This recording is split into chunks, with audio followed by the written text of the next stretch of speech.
الحمد لله رب العالمين الرحمن الرحيم مالك يوم الدين إياك نعبد وإياك نستعين اهدنا الصراط المستقيم صراط الذين أنعمت عليهم غير المغضوب عليهم ولا الضالين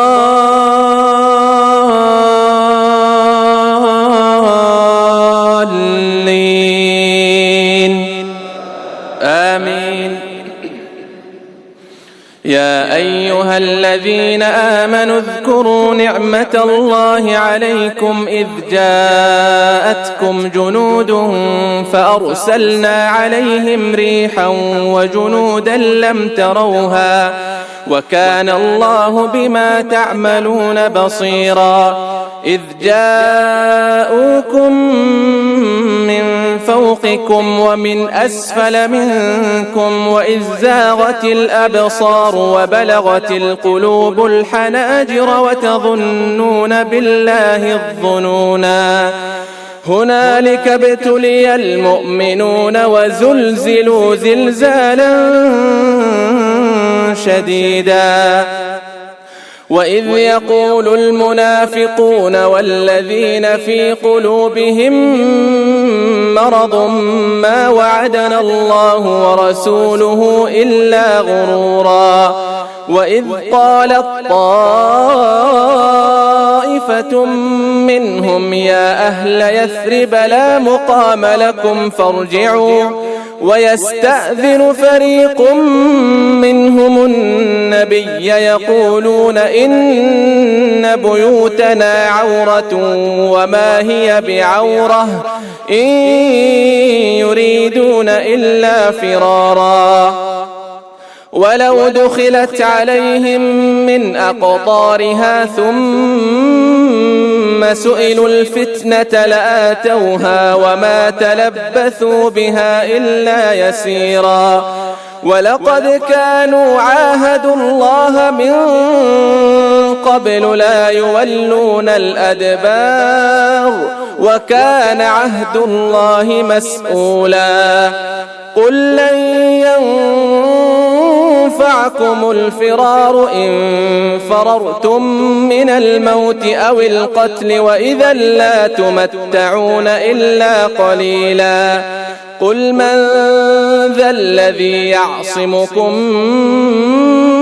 من الله إن أراد بكم سوءا أو أراد بكم رحمة ولا يجدون لهم من دون الله وليا ولا نصيرا.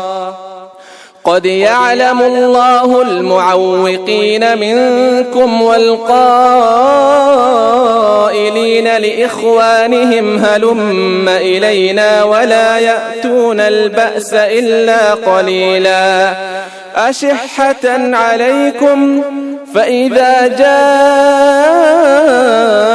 الخوف رأيتهم ينظرون إليك تدور أعينهم كالذي يغشى عليه من الموت فإذا ذهب الخوف سلقوكم بألسنة حداد أشحة على الخير أولئك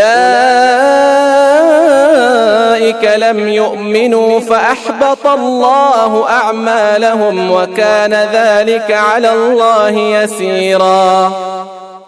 يحسبون الأحزاب لم يذهبوا وإن يأتي الأحزاب يودوا لو أنهم بادون في الأعراب يسألون عن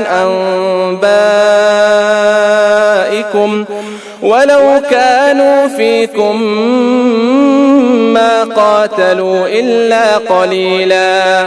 لقد كان لكم في رسول الله أسوة حسنة لمن كان يرجو الله واليوم الآخر وذكر الله كثيرا.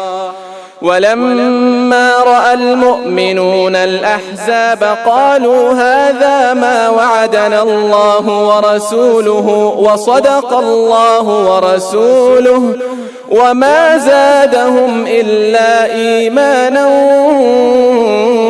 وتسليما.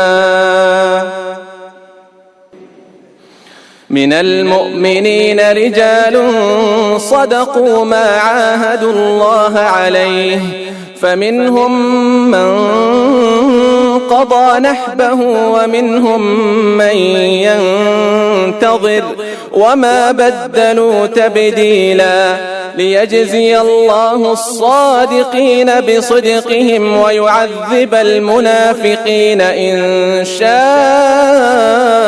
أو يتوب عليهم إن الله كان غفورا رحيما.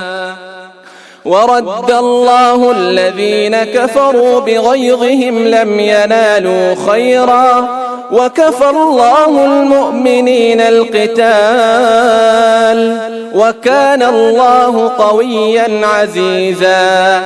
وأنزل الذين ظاهروهم من أهل الكتاب من صياصيهم وقذف في قلوبهم الرعب فريقا تقتلون وتأسرون فريقا وأورثكم أرضهم وديارهم وأموالهم وأرضا لم تطئوها وكان الله على كل شيء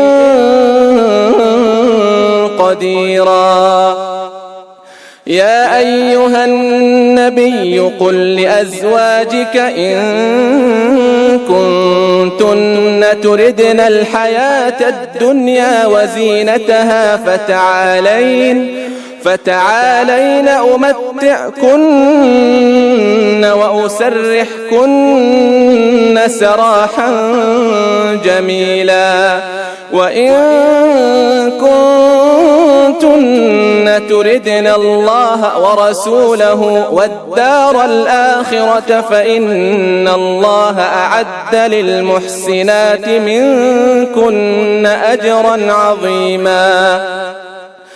يا نساء النبي من يأت منكن بفاحشة مبينة يضاعف لها العذاب ضعفين وكان ذلك على الله يسيرا.